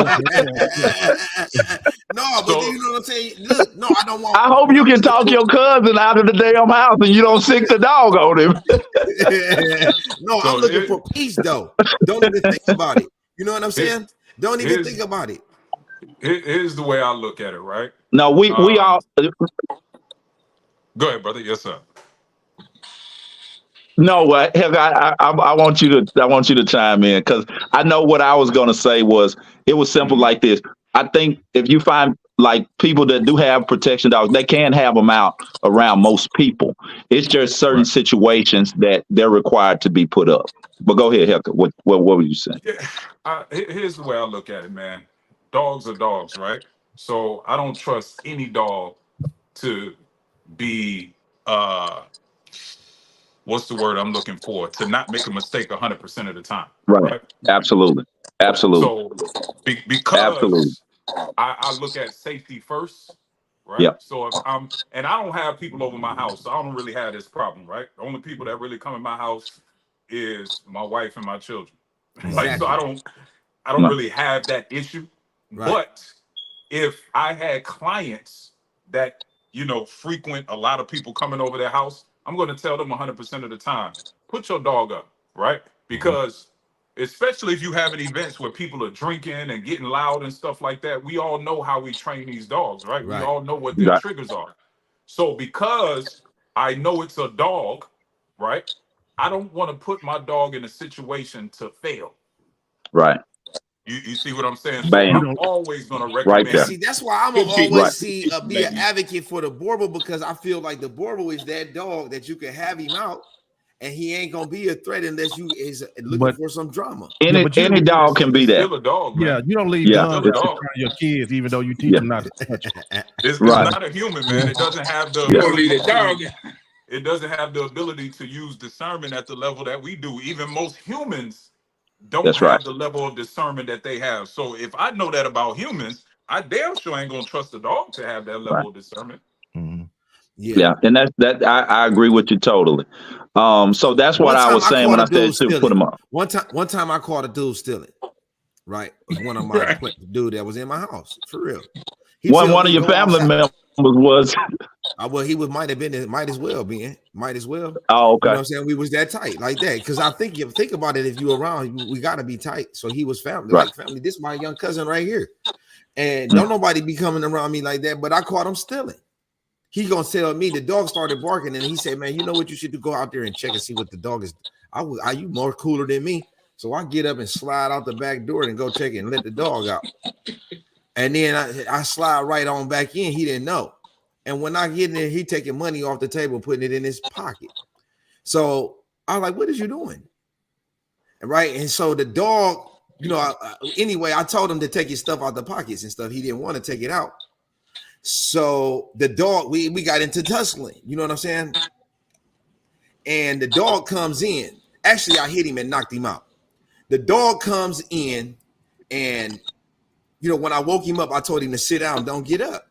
Don't get up. I started poking him on his forehead. Don't get up. Don't get up. I'm not playing with you, man, because I don't think, I don't know what he's going to do. I done attack this dude. You know what I'm saying? And I don't know. I don't want him moving around, grabbing no weapons or nothing. And when the dog hears the commotion, she comes in the house. You know what I'm saying? So he's looking for weapons, though. But good thing that the dog was there, because I didn't have no shoes on. I had on slides, and, I wanted to take him outside, and I just wanted him to sit there and be still. But the dog held the man near, and it was a perfect situation. What I'm saying is, had the dog been, and this dog bit 13 people.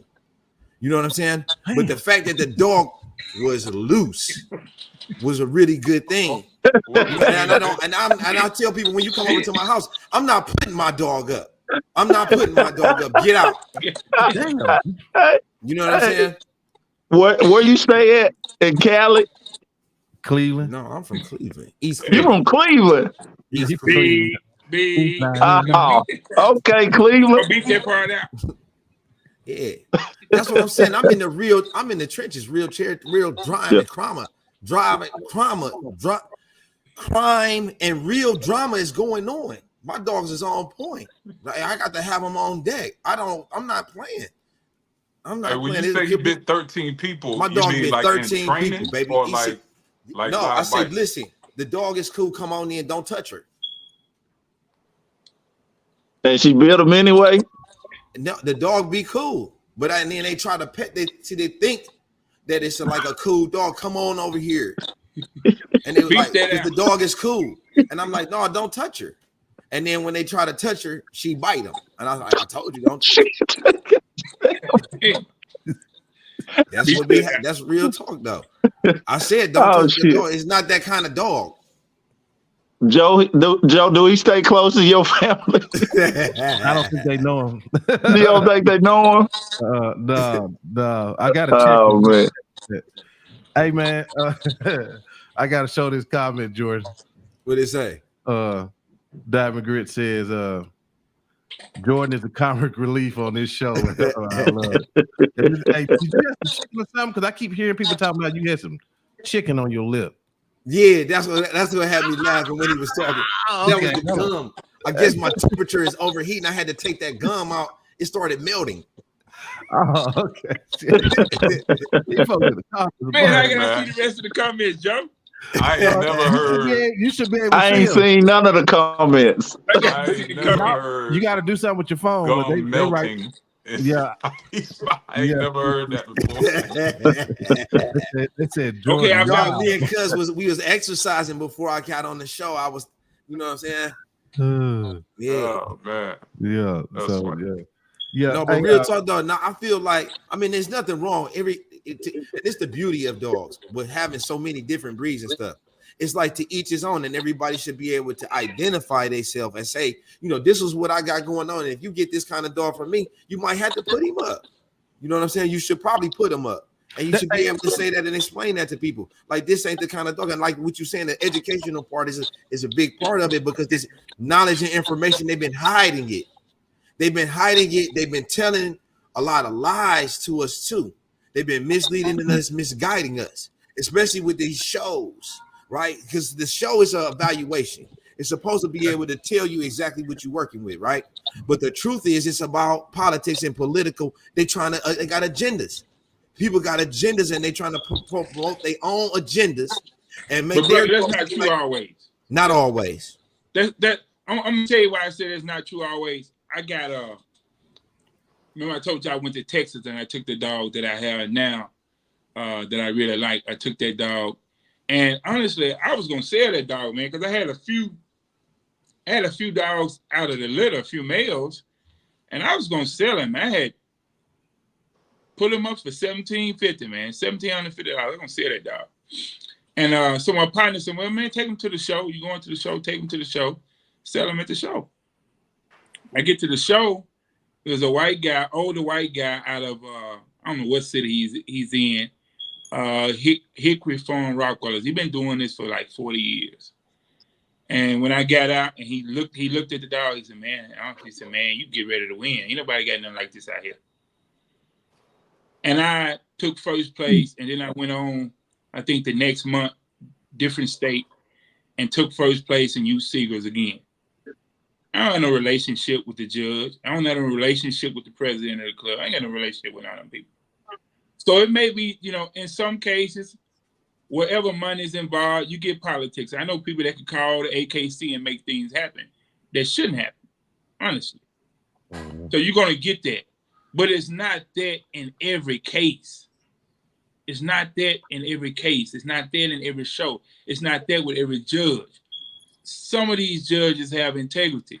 And then you got people that standing there, they looking at the dog. You got people that if you're around, you're able to start seeing what the judge see. And sometimes it's not that a person may have a better looking dog in conformation in terms of what the dog look like, but you got to think about the movement of the dog.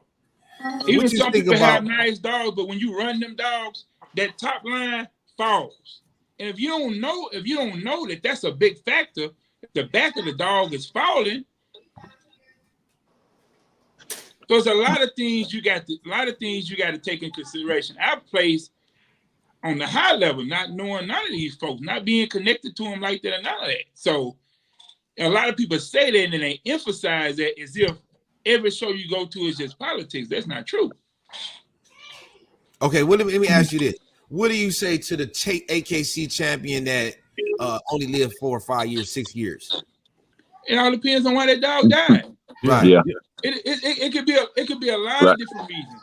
It could be genetic. It might not be genetic. It could be environmental. Yes. Yeah. Okay. So you got a lot of environmental stuff that's going on. I have to be careful with my water because my water, if I don't do my water right, if I put my males beside females while they're in heat and stress them out, their pigmentation will go bad. But see, that's what I'm talking about. That's what I'm talking about. That part, you just don't know. I don't think that we should be propping these dogs up like that, right? For real, I like a dog. Now, might sound crazy, right? But one of the best dogs that I have ever had, it came from out of some of the wild. It was like one dog. It was like out of 20 puppies in this kennel, and I just had to get one to save. It was like it was horrible conditions, but dogs was dying in there, and I just got one for the free to save it, right? But it ended up being one of the best dogs, the healthiest dogs. It wasn't no big dog. It wasn't no whole bunch of dog, right? It wasn't nothing special. It was for a neighbor, right? I ended up giving it to a neighbor. But what I'm saying is that dog, it would end up to being like 17 years old, or something crazy like that, 13, 14 years old. And what I'm saying, it brought the lady a ton of joy and stuff. It was able to survive. Like a lot of these conditions that these pit bulls come out of, I think that makes the dogs stronger, the stresses. Instead of, not saying that there's nothing wrong with what you're doing, my brother. But if a dog is weak, I don't want it. There's a lot of factors involved with these dogs. Let me say this. And the challenge I have with most people, particularly on the business side, the breeding side, is that you look at a pedigree and people say, okay, this is a champion bloodline, or maybe it's a working dog that achieved this, that, and the other. And they're pointing at that dog. Okay.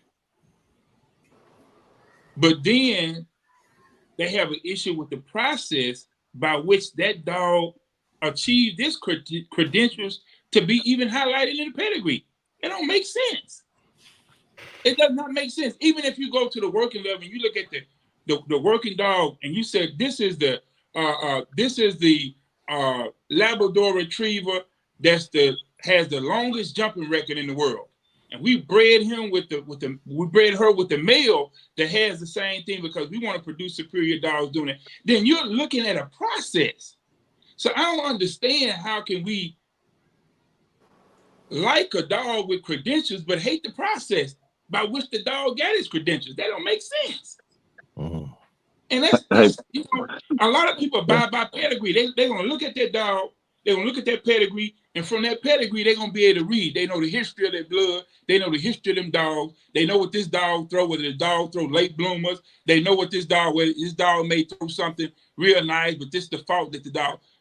That's how people select the breed. That data is there. Well, were you talking about conformation in the show ring, or were you talking about other data that comes from other places? It's the same thing. Data is data. All that data is used to do what? Make an informed decision. So we want to say we like some of how we get the data, but the other part we don't like, but we don't even have the experience. They even know what it entails, but we don't like it. Come on, man. We're not making sense. When we talk like that, we're not making sense. Talk like what? Talk like what? The process by which a dog is proven. Uh-huh. Okay. Whatever you say that process is, the process by which a dog is proven. Whatever means or whatever method that is for that dog, if we like proven dogs, we have to embrace the method. So what do you say to the person that says a dog show ain't nothing but proving the dog is pretty? A championship, that just mean the dog is pretty. That's probably somebody who never been in shows. They go. The only people I hear that from is the people that never been in secret shows. I don't know about the other shows. I'm speaking about secrets. I'm speaking about personal experience. Yeah. Because that's important. Outside of that. See, this is because your level of showing, brother, is totally different, right? Because it's not the traditional AKC dog shows that we witnessing on television. Let me tell you about the You're AKC. not talking about that, right? You ain't talking about that, right? Let me tell you about the AKC. In the 80s, the AKC was championing out dogs that had missing teeth, missing P1s, crooked teeth in their mouth, didn't have the proper bite. So the AKC, take them out the picture, bro. Right. Because they'll tell you that you can't breed a dog after a certain point. If you got some money, they let you register that dog, them puppies. But hold on. Can we truly take the AKC out because they're the largest, most popular organization? What I'm saying Nope. is the AKC has obvious major faults that stand out. That's why if you go anywhere in the world dealing with the Rottweiler, they look down on the United States because of that. No, I They feel do you. not go by the Right. rules. They just started having judges. They learn how to judge dogs with the tail. Right. They got some issues. So- The other No, world I moved forward I 3 feel or 4 you. years ago. But what I'm saying is, of course, amongst us on this panel and people like us, breeders and people that work dogs, of course, I would think 100% of us would agree with that, right? But we're I not would the say ones this. buying the dogs. This is what I would say. Jordan's question was, what would he say to people who said that conformation is only just to show that the dog is pretty, correct? Wasn't Right. it your initial? Yeah. So I've done it. I've done it in the AKC realm. I've done it with UKC as well. Believe it or not, it takes training as well to get a lot of the dogs to perform in the ring, because every dog isn't necessarily geared to perform in the ring. When I think of like with my daughter, with her, go ahead. No, my fault, man. No, with my daughter and the fact that she showed the way that she did, she worked her dog sometimes as much as I did on the obedience side. You know, though she took hours and hours and hours to get that dog to perform in that ring. So I don't want to necessarily take it away the fact that it's supposed to just be pretty, because it is supposed to represent the conformation that the dog is supposed to have. Okay. And a person that the reason I used to like UKC shows over AKC was you had to work your own dog. You couldn't hire a handler to work it. You see what I'm saying? So we started with UKC because UKC was a little more fair. It gave you a fair playing ground. You see what I'm saying? Because everybody had to show their own dogs. Well, if your dog had flaws and you wasn't that good of a handler, it was going to show big time. Right. Well, Right. those were the things that, to answer your question, every dog that's in conformation isn't just a dog that's pretty. Some of them have the qualities, but in a conformation ring, it's not being asked of them to show anything else besides conformation. That doesn't mean that they don't necessarily have it in them, if that makes sense. Yeah. I'm still trying to, I guess, decipher when we say quality. What does that mean, right? Because Right. I think of specifically a Rottweiler breeder, and I ain't gonna put his name out there because I'm not thinking of him in a negative way, but I'm thinking of him because he's a large breeder. He's a pretty popular breeder of Rottweilers. Yeah, we know who you talking. He has a lot of Rottweilers, Mhm. and he's always saying his dogs are quality, right? Now, for me, when I look Mhm. at his dogs, I wouldn't consider them quality They because overweight. well, if you know who I'm talking about, I'm assuming you know who I'm talking about. They overweight. They definitely overweight. A lot of them. I think we all do. Yeah. I mean, I would don't leave the audience out. Name a name. Nah, because I'm not doing it. I'm not doing it in the name because I actually admire the brother because Right. you know he take care of his dogs and he Right. think his dogs are quality, right? Right. It's just for me, I wouldn't buy a dog from him. It's a You quality see what I'm pet. saying? It's a He quality ain't gonna pet. tell you what the pedigree is. That's for sure. Well, I mean, again, I don't know. I admire the brother. I Okay. admire the work he put in. Right. You I respect admire. because I it's good admire game. how he You he's respect the constantly ride. upgrading his Yeah. fees Right. and stuff. So I admire all of that, right? Right. Yeah. Right. It's just I wouldn't buy a dog from him because for me, quality is I've never seen any of his dogs work nothing. Mhm. But his claim to fame is quality. They pets. They quality pets. So Yeah. that's what I'm saying. Like, what are we? Do we have multiple different definitions of quality? It is. It's subjective, like you said. Yeah, it's very subjective. In that sense, Right. Because Let especially me when you say deal with this. social media, I can get on here and say anything. Even I have a following. You know what I'm saying? I can get on here and say, yeah, this, and that, and that. Guess what? You said enough, people started believing. You know what I mean? They don't know any better.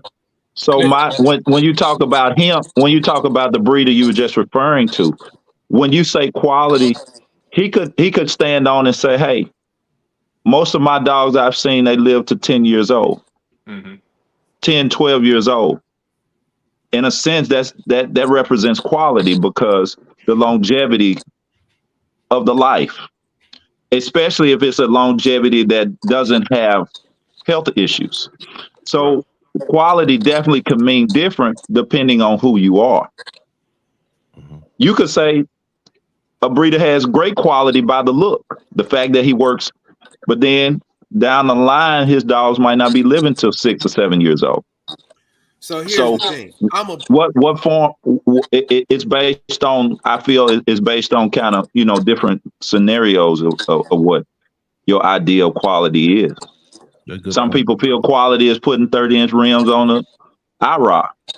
Right. Hey, mine, so it just depends. So dogs, So in my then, okay, opinion, my bad. Let me ask this question real quick. Does that quality we were just talking about, with that brother, align with the quality that is the standard when when Jihad takes his dogs to the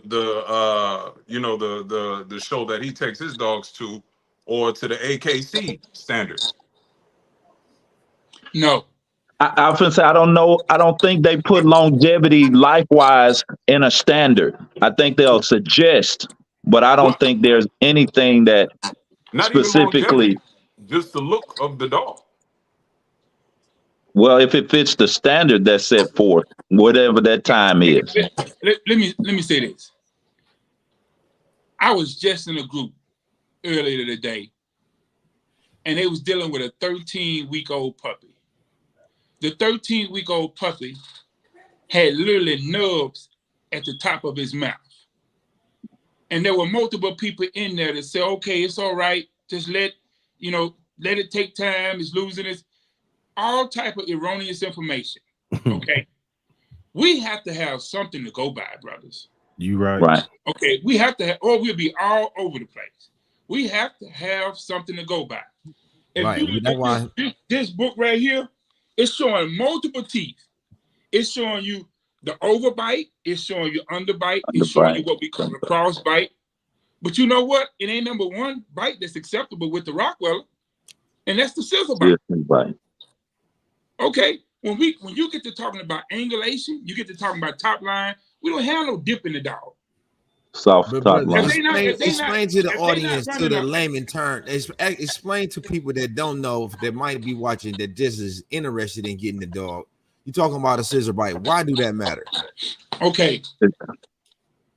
The scissor bite, number one, we rely heavily on the teeth to determine healthy genetics. Okay. If you have teeth that's not positioned right in the mouth, or teeth that are underdeveloped, they're going to be weak. You can't have weak, undeveloped teeth in a working breed. So the teeth is important. You're talking about work.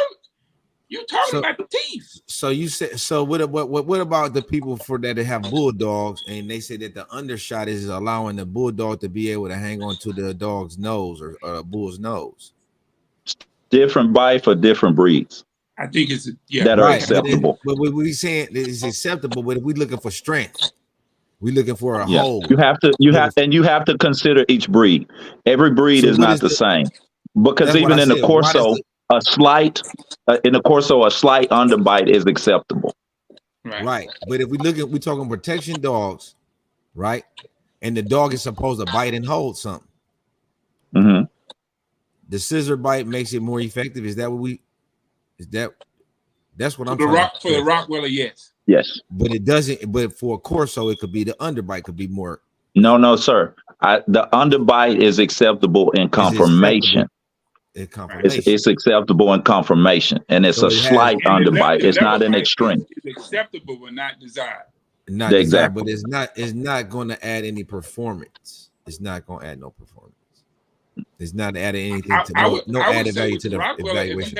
If you have a bad bite, you're going to have undeveloped teeth. You're going to have issues, dentition. If you have, for instance, let me give you an example. We said that the Rottweiler got to have 42 teeth, right? And that it has to have the scissor bite. Well, even if you go to the skull to muzzle ratio, if the muzzle is too short, you don't have enough room for the 42 teeth. That's why you start having crooked teeth, and a crooked teeth becomes what? Weak teeth. So all of this stuff is in the standard for a reason. I don't go and make up my own stuff. Right. That's what I don't do. So you saying these so-called Serbian Rottweilers that look like extra long pugs aren't they don't fit the standard? I'm saying that a lot. Don't start there. I'm absolutely saying that a lot of them Don't start there with not fit the standard. That muzzle is too short. You know, there was a time when the breed standard for the Rottweiler was a 50-50. Then it went to 60-40, but it was a long time before it went to 60-40. And even after that, they monitored that bite. There are breed wardens that monitor this stuff. So has the standard and do any type of stuff and just Mr. Jihad. Mr. Jihad, does that you know which one you're talking about? Is that have they changed the standard to where that's acceptable? No, it's not acceptable. That must. Okay, I didn't know if they had started to accept it or not. My whole issue with like the floating standards, the variance across a dog is a dog to me. Not to interrupt you, brother, but a dog is a dog. And if a dog is supposed to bite something and hold it, I don't understand how 42 teeth or 58 teeth could make a big difference if a dog is doing. We're not even measuring how long does it bite and hold. Let me give you an example. Let me tell you why. Watch this. Let me tell you why. Joe, you pointed out to me about the Corso in the Napoleon Mastiff actually being the same dog. When we went to the pictures and we looked at all the stuff back in the 50s, actually had the same conformation in terms of body type. Right. But now you go to these Napoleon, these quote unquote Napoleon Mastiffs today. If you haven't chased somebody off your property, they're gonna chase them to that ditch, and they ain't going no further. Yeah. So we're talking about when you give an inch, you lean into a mile. When you start changing the conformation of the dog and saying this don't matter, that don't matter, that's how you get all the way out there. That's how we got these people got 180-pound dogs calling them pit bull because they didn't think anything mattered. No, they was making something totally different. What I'm saying is, like you talking about from a historical aspect. Everything is the there Rottweiler. What you telling me is they were just saying, look, hey, the butchers. That's supposed to be the butcher's dog, right? They or a company. That's one of the purposes, original functions of the Rottweiler. They would look at a Rottweiler and say that dog only got 38 teeth, or they was counting dogs' teeth to make sure that it was equipped to perform the origin and task. That made a big difference. Brother, you have to understand as breeders, we are scientists. The feet matters. Whether that feet is spaced out or whether it's well arched and anchored, whether the pads is hard, everything has a purpose. Okay, the pelvic bone of the dog, when you look at the pelvis of the bone, the pelvic and the angulation of the dog, it matters in movement. You will see these dogs clip over themselves. So that shouldn't change from one dog to the next. Then that should be across dogs. Listen, right? If this is the correct way to breed, all depends on what the dog is bred for. So the Rottweiler was bred. The Rottweiler was bred as the butcher's dog. There are certain similarities. There are, but you can't say you can't take a poodle and compare it to a working breed. Why not? A poodle is a hell of a dog. A poodle is crazy. They use poodles for police work. Not no more. But I'm just saying, not no more, but once there was. A poodle is a working dog. A poodle, man. I know a person that bred poodles.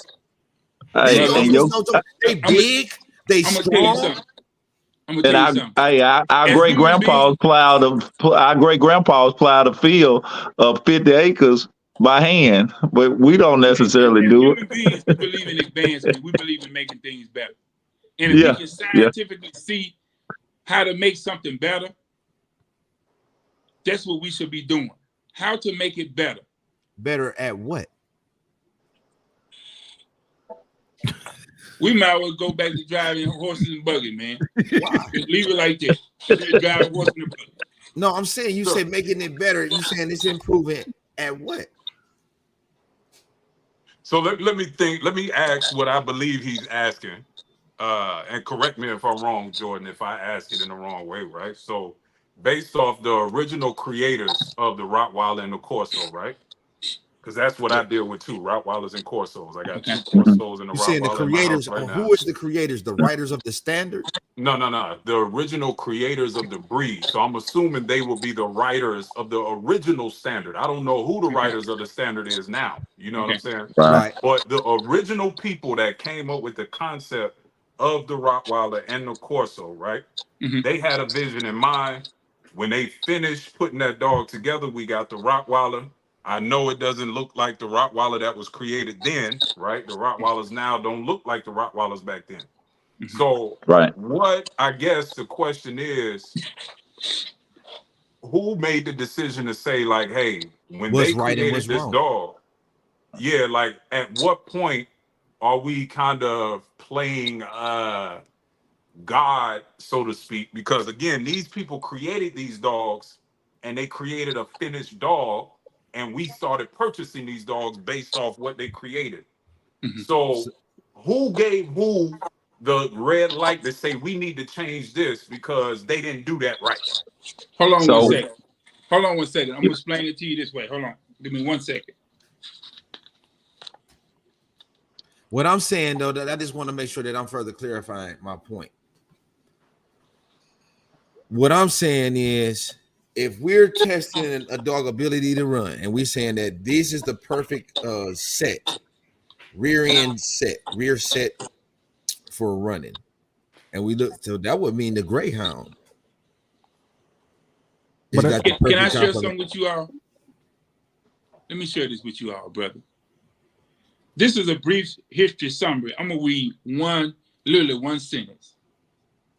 In the region of Rockwell, these dogs met and mixed with the native dogs in a natural crossing. None of us are doing that. We're all controlling the breed in order to make it better. So if you got a product and it's decent, don't you want to make it better?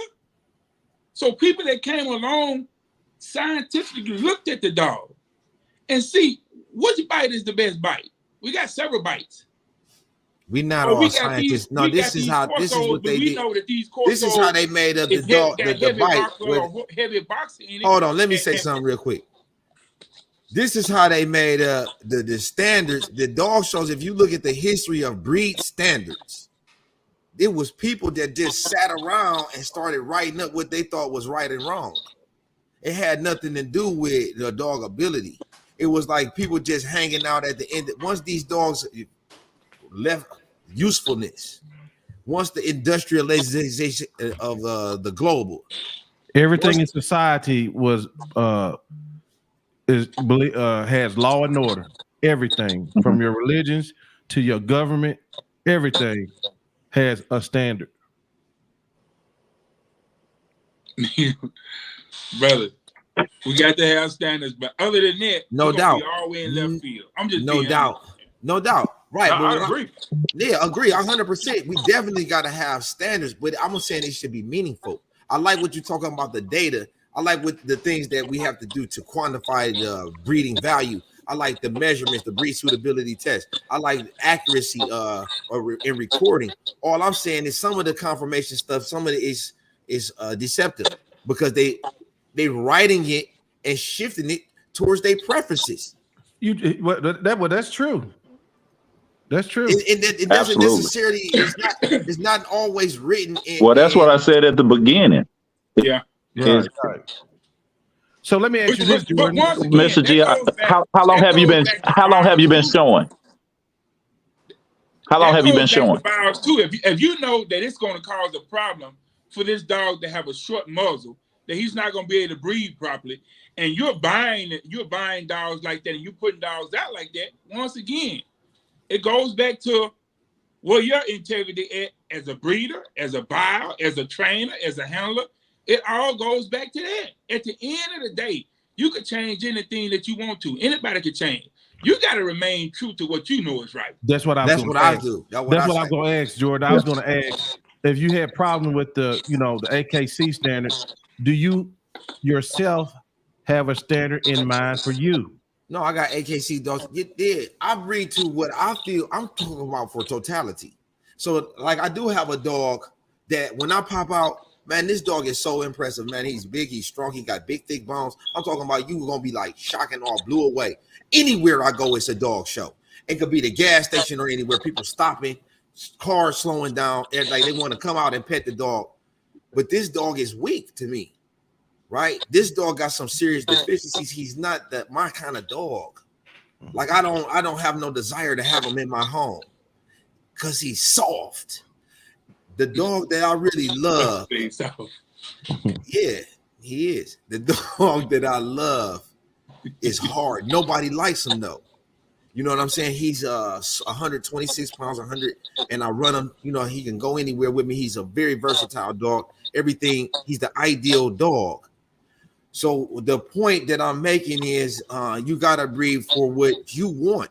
This is my dog, but I know at the same time, in order for me to maintain the business, I have to sell dogs. So what I do is I take my stud that's big and strong and beautiful, and I'm trying to improve and better by breeding him to more dogs with more tenacity and give me some attitude. That's what I'm pushing for, the total dog. I want 140, 50 to 60 pound dog that I could take and push him 10 miles. You know what I'm saying? Even if it costs him his life, I want the dog to be able to finish. You know what I'm saying? That type of drive.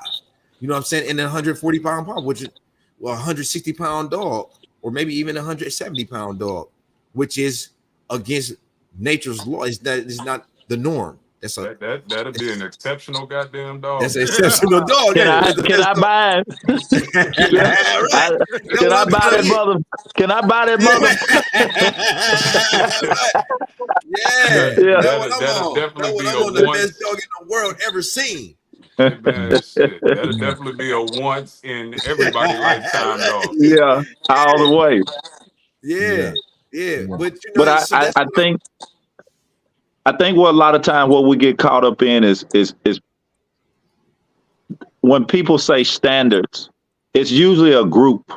It's usually a group this day and time now that sets a standard, and it usually fits that group, you know. And then where I don't like to be poked and prodded and told, you got to do this, you got to do this, you got to do this in order for me to, you know, in order for me to truly have what I know the dog should be. You know, I don't fit the norm in every situation when it comes to the Corso. I didn't fit the norm when it came to the pit bull. When I was taught the pit bull was 30, 40. If you had a 50 pounder, he was pushing it on his way out, you know. So those were the things that you see what I'm saying. I don't like to. I like the fact. I like that what you said that though, because not to interrupt you, I just want to get this in real quick though, because you said something that was very important. Every breeder you should have the AKC standard or whatever, and then you should have your thing. Like your dog might not have this or that. You should be able to say, well, you know, knowing that's how intimate you should be with your bloodline. Like I could tell you for a fact, you know, some of my Borbos, exotic Borbos, the ears might fall to the back. And that's just the way that it is. And now that's not 100% correct. Every now and then I might produce a liver nose. That's not according to the breed standard. But that doesn't take away from this dog value as a therapeutic dog or a value as a protector. You know, it might not qualify for breeding, but he still could be qualified for breeding. Because I wouldn't pass up on a super duper dog just because it got a liver nose or just because it don't fit the standard. That's how I feel like, because I'm doing my own thing more towards what I feel like is right, not just because somebody else told me. Well, it boils down to you know, you can look at a lot of aspects of life that you can't. It's more than just one thing. Look at us. We're more than just one thing. Yeah. You can't have a breed of dogs where every dog is identical. It won't happen. It shouldn't happen, and that's not the law of nature. So at the No, it's end not. of the day, when it comes to like how I look at it, I tell people in the minute when they call, if you're looking for a 150-pound Corso, I ain't your breeder. If you're looking for 160, I ain't your breeder. 145, I ain't your breeder. Now, if you're looking for something that'll go through that wall for you, I'm your breeder. If you're looking for something that's going to be there when your kids go off to college and they got to lead a dog that's 15 years old, I'm your breeder.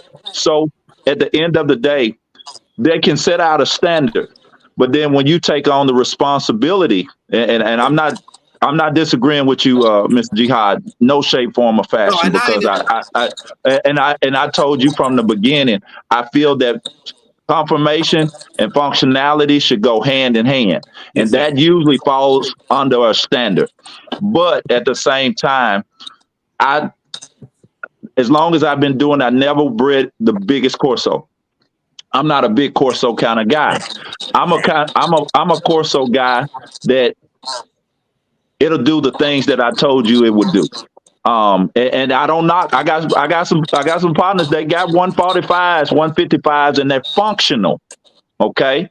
Now, functional, how long is the question, but they are healthy. They have great hip score. They do great genetic testing, those kind of things. So they actually function in that sense to where they check the boxes. Well, most people can't do it at 150 pounds. So my hat off to them because they figured out the system. They have the quality of dogs that will support what they're doing. Okay.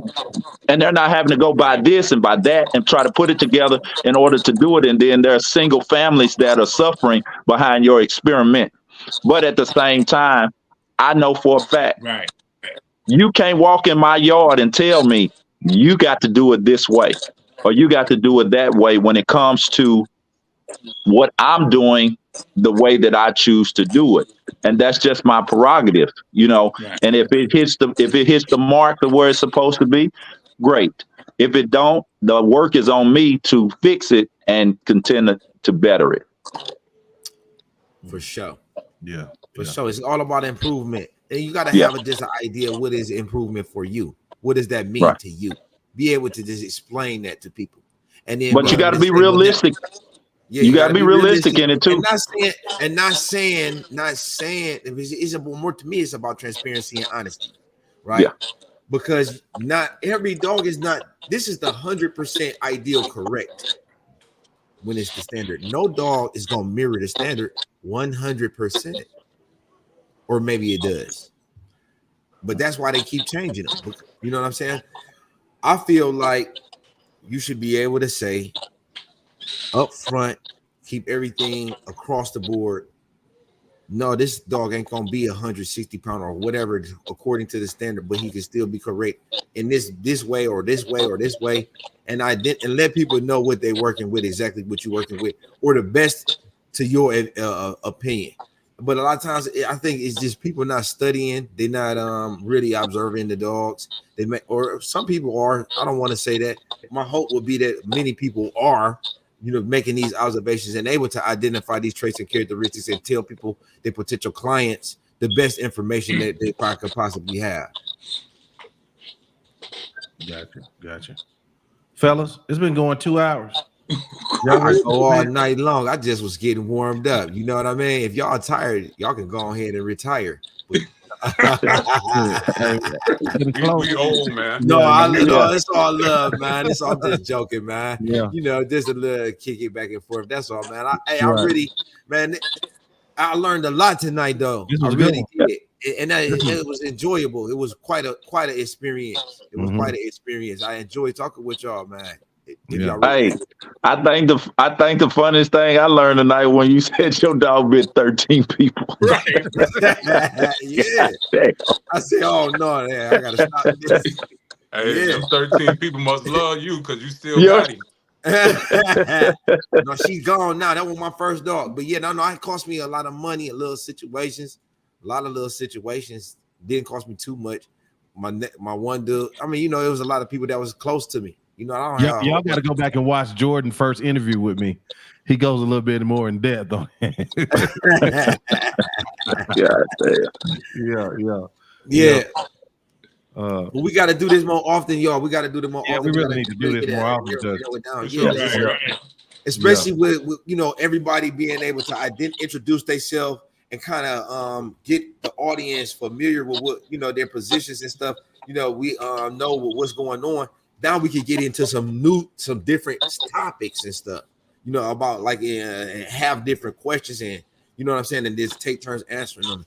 I think we're gonna limit it to like 30 seconds though, 45 seconds or 1 minute. You know how they do in the debates. Yeah, what else? Yeah, what else? I want to see that work. Yeah. And then you know what? These are real people on the ground. I know a lot of people tell me, go get that motherfucker, you know, that's, you know, way up here, blah, and just he had a point that he don't even have to do this stuff no more. Now I like the guys on the ground that's actually doing it. You know what I mean? Right. So, in the mud. In the mud so with the dogs. People can, because you know, a lot of times YouTube, you got to think about YouTube. It's been big channels that really have grew the Corso and not gave everybody a true definition on what a Corso was. Right. But this big channel has popularized, or channels have popularized the Corso, and people not even knowing what they truly are about, and they thinking all of them are supposed to be soft dogs, or you know, have a problem with, oh, he ain't letting nobody come around me. What you think you got? You know what I mean? So we got to clean up some stuff too. You know what I mean? Right. Yeah. So, but Joe, I appreciate you again. Man, me and you, I might have to get you on the solo because we got to go over some things. The dog that I was talking about, my favorite dog, the best dog, it's like my son-in-law is a grandson of that dog that you had. Oh, off of Rex. Yeah. And man, I'm actually line breeding on the father, Cairo, which was Rex's son. Yeah. And I'm talking about, man, I feel like he was one of the best. He had top 3 hip 3% on the hip and elbows for the breed. Yeah. He was, you know, with the Borbor, I feel like he's supposed to be versatile. They should be able to work. This dog did it all. He could run. He hit the sleeve hard. You don't see that often with these dogs. But all y'all brothers, though, we have to do some individuals. We could do individual. We could do 1-on-1s, 2-on-2s, 3 verses, and whatever y'all want to do. We can put some music and some mics high. You know what I'm saying? And then exercise. I don't know. Whatever y'all want to do, I'm with it, though. Yeah. That's what's up. Glad everybody come out. Tomorrow, Lamont got another show. I must have paid this man. Man, you ain't. Well, you owe. I ain't got it yet. Yeah, so he got another show tomorrow with Schoolboy. Jihad, boy, you know I appreciate it anytime you come by. And heckle you too, man. Heckle you too. So yes, sir. Yeah, man. I guess we'll call it a wrap, and we'll see everybody tomorrow noontime, Central Standard Time. I say. Okay, noon. I think it's noon. 1 o'clock in. 1 o'clock in. It's 1 o'clock your time. Okay. 10 o'clock California, UK. Y'all should be able to see it. Y'all be getting on to me about seeing videos at a respectable time for the UK. So you got it. Hey, and listen, y'all, much love, though, for real.